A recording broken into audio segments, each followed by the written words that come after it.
پاکستان دنیا کے ان ممالک میں شامل ہے کہ جہاں سے ایسی عجیب عجیب خبریں سامنے آتی ہوتی ہیں کہ جن کو سن کر انسان حیران رہ جاتا ہے کہ یہ حقیقت میں بھی ایسا کام ہو سکتا تھا کہ جس کی ہم نے خبر سنی، اور پھر وہ باتیں جو ہوتی ہیں وہ سچ بھی آنے والے وقت میں ثابت ہو جاتی ہوتی ہیں۔ اب ایک ایسی خبر پاکستان کے حوالے سے سامنے آئی ہے کہ جس کو سن کر انسان حیران رہ جاتا ہے، لیکن ناظرین یہ خبر بالکل سچی ہے۔ پہلے آپ خبر سنیں اور اس کے بعد میں آپ کو بتاؤں گا کہ یہ خبر کس طرح سچی ہے اور آنے والے وقت میں پاکستان میں ہونے کیا جا رہا ہے۔ خبر یہ ہے کہ پاکستان میں تقریباً آنے والے کچھ ہی عرصے میں، یعنی کہ 1 یا 1.5 سال کے دوران تقریباً 1.5 کروڑ لوگوں کو گرفتار کر لیا جائے گا۔ ہمارے جو قانون نافذ کرنے والے ادارے ہیں وہ تقریباً 1.5 کروڑ لوگوں کو گرفتار کریں گے، اور یہ بات کی ہے وزیر خزانہ شوکت ترین نے۔ انہوں نے کہا کہ ہم نے مکمل لسٹیں تیار کر لی ہیں، ہم نے ایک ایک بندے کا پتہ لگوا لیا ہے، ہم نے ایک ایک بندے کی انفارمیشن نکلوا لی ہے، ہم نے اس کا تمام ڈیٹا نکلوا لیا ہے، ہم نے جتنے بھی پچھلے مردم شماری کے جتنے بھی ڈیٹے پڑے ہوئے تھے ٹیکس کے حوالے سے، یعنی کہ بجلی کے بل کے حوالے سے جتنے بھی تھے، نادرا سے ہم نے سارا ڈیٹا کلیکٹ کیا اور پھر ہم نے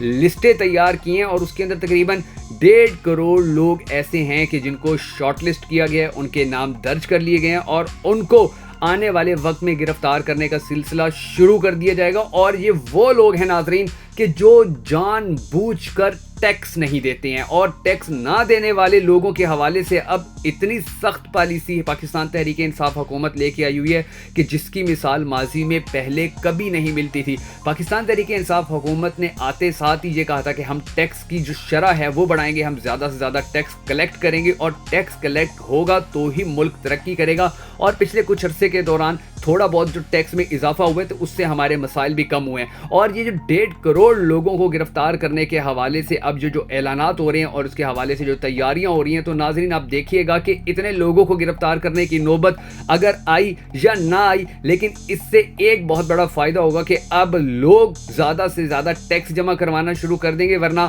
ہمیں تو پتہ ہوتا ہے کہ ہماری زکوٰۃ بینک میں پڑے ہوئے ہمارے جو زیورات ہیں، ہمارا جو پیسہ ہے اس سے ہماری زکوٰۃ کٹ جائے گی، تو ہم اپنا پیسہ اور اپنے زیورات نکلوا لیتے ہوتے ہیں اور پھر وہ ہمارے گھروں میں پڑے ہوتے ہیں، اور پھر ان دنوں میں چوریاں بھی زیادہ ہو جاتی ہیں۔ یعنی کہ ہم تو وہ لوگ ہیں کہ جو ٹیکس تو دور ہم اپنی زکوٰۃ بھی نہیں دیتے ہوتے ہیں، اور زکوٰۃ اور ٹیکس لینے کے لیے اب حکومت نے یہ جو فیصلہ کیا ہے، اور اس فیصلے کے نتیجے میں جو کم از کم 1.5 کروڑ لوگ جو ہیں جن کو ہٹ لسٹ پہ لایا گیا ہے، جن کے نام درج کر لیے گئے ہیں، جن کی معلومات اکٹھی کی گئی ہیں، اب ان لوگوں کے خلاف کارروائیاں جب شروع ہوں گی تو پھر آپ دیکھیں گے کہ جب تھوڑے بہت بھی مگرمچھ، بڑے بڑے مگرمچھ جب شکنجے میں آئیں گے، جب ان سے ٹیکس حاصل کیا جائے گا، وہ لوگ کہ جو یہ آج مذاق اڑاتے ہیں کہ ہم ٹیکس دیں گے، بھلا ہم سے کوئی ٹیکس لے سکتا ہے، جب ان لوگوں سے بھی ٹیکس نکلوایا جائے گا آنے والے کچھ وقت میں، تو آپ پھر دیکھیں گے کہ ایسا یہ جو اعلان ہے یہ حقیقت میں تبدیل ہوتا نظر آئے گا۔ کیونکہ پھر وہ لوگ جو ٹیکس نہیں دیتے ہیں اور بدماشی بھی کرتے ہیں، پھر ان کے خلاف جب مقدمے ہوں گے اور وہ جیلوں میں جانا شروع ہوں گے، تو پھر یہ نیچے سے لے کر اوپر تک جتنے بھی ٹیکس چور ہیں، جتنے بھی کرپٹ لوگ ہیں،